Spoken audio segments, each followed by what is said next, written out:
Economic activity maintained an upward trend in the third quarter.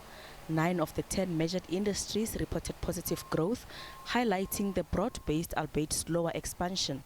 The mining sector saw a strong increase, largely fueled by production in platinum group metals, manganese ore and coal. Agriculture posted robust growth driven by increased economic activities in field crops, horticulture and animal products, while manufacturing showed modest growth.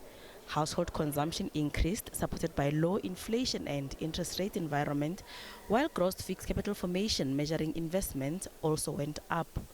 Of all the things that we track under fixed capital formation, there's only one that went down, and that's residential. So if you can look at, I was trying to print the slide number, but I can read them for you quickly. So we look at transport equipment, we look at other assets, and I think in the previous quarter we mentioned that under this block of other assets, we look at things like your software and the like. So we also look at non-residential, machinery and equipment, as well as construction work. So all of those that I've mentioned went up. And there's just one that went down. Economist Elna Mollman says the GDP outcome is in line with expectations and that positive growth is expected going forward. This was quite a broad-based expansion. In other words, all of the sectors in the economy expanded from the previous quarter except for electricity. If we look at it from the spending side, then, as we expected, consumer spending continued growing, albeit at a slightly softer pace than in the second quarter.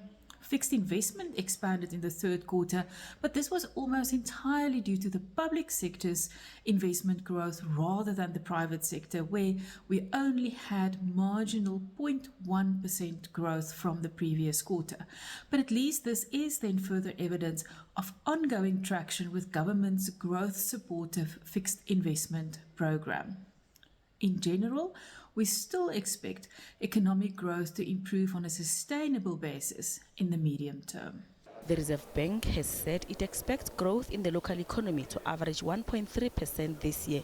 Gloria Sifakomusi, SABC News, Johannesburg.